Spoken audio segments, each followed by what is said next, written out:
Apple TV's Severance tells a story about the effects of futuristic technology, yet Lumon Industries' floor for severed employees, in which much of the story takes place, is fully outfitted with retro computers and design.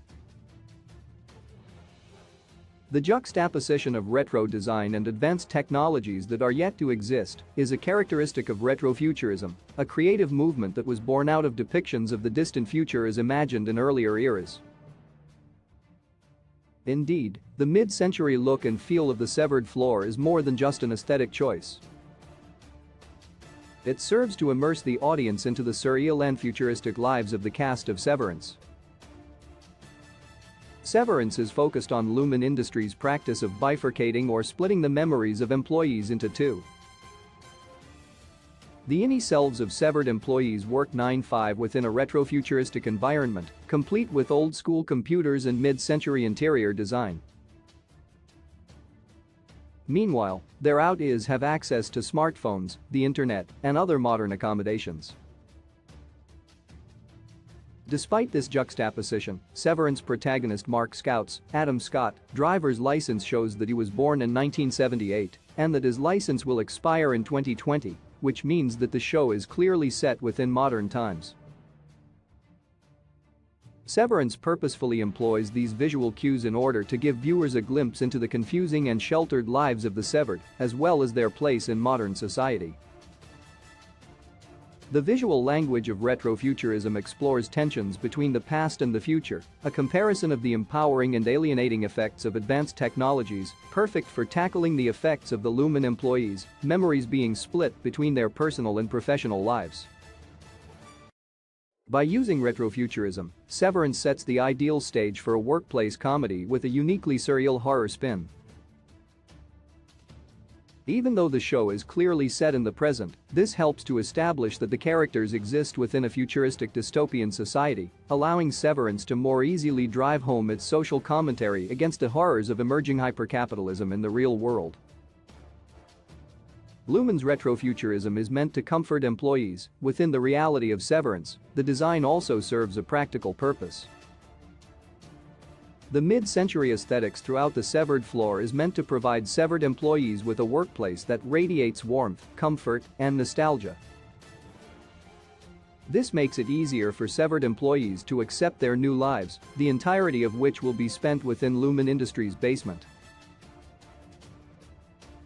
In short, the homely but minimalist mid-century look of the severed floor is yet another lie to cover up the real purpose of Lumon Industries, a way to discourage the severed from asking too many questions and just do what they are told. Indeed, there's a good reason why severed employees are kept in the dark about the actual outcome of their jobs. As former severed employee Petey Yul Vasquez explains to Mark, working in Lumon Industries' macro data refinery department means murdering people 8 hours a day without even knowing it. In fact, apart from supporting the show's retrofuturistic look, Lumon's retro computers are also single-purpose machines that seem impervious to conventional hacking methods, a practical deterrent against both curious employees and corporate spies.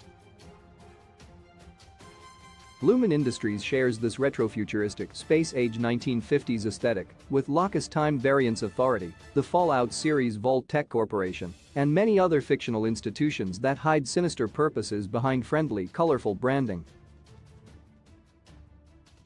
These aesthetics also serve as a callback to the only other story with a comparable concept involving labor and memory-altering technology. Paycheck, a short story that Philip K. Dick published in 1953. In Paycheck, an engineer agrees to work on a secret project for 2 years, after which his memory of the project will be erased and he'll receive an inordinate salary. Although Severance wasn't directly inspired by Paycheck, the series' visual language and narrative are fitting tributes to Philip K. Dick's early work. With Severance creator Dan Erickson confirming that Lumon Industries' basement will be further explored in Severance Season 2, viewers are bound to see more of the company's trademark retrofuturism in the near future. Severance's production designer has provided new layers to the retro style. As Severance production designer Jeremy Hindle said in an interview, the severed floor was intentionally stylized, both for aesthetic and narrative purposes. Due to how a majority of the action takes place within the severed floor, it needed to be much more beautiful and visually interesting than a regular office setting. Notably, the retro design is also a subtle reminder that Lumon goes to great lengths both to protect its secrets from outsiders and to shield innies from the outside world, which explains the logistics of the basement's unique furnishings machines. As Hindle explained, via Thrillist, they fabricate all their own stuff. Everything has their label, everything has their packaging, and it's not like a sticker. It's theirs. They own all of this.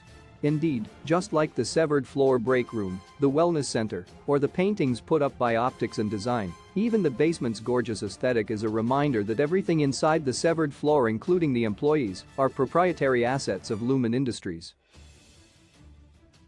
Severance further drives this point home by contrasting its cozy, colorful, and 60s Life magazine-inspired basement with the dreary outside world, even picking the famous Bell Labs for the building's exterior shots to evoke a greater sense of reality. Similarly, the modern minimalism of the homes in Kyer Town also provides a visual cue as to how the severed floor is several eras removed from real society. Apart from allowing Severance to visually stand out in an era where corporate dystopia is a common theme for movies and shows, the severed floor's retrofuturism reveals more about Lumon than meets the eye. Curiously, Severance Season 2 is expected to reveal more of the world outside Lumon's basement. It will be interesting to see how the show's trademark visual language will translate in terms of fleshing out other parts of Dan Ericsson's unique new sci-fi universe.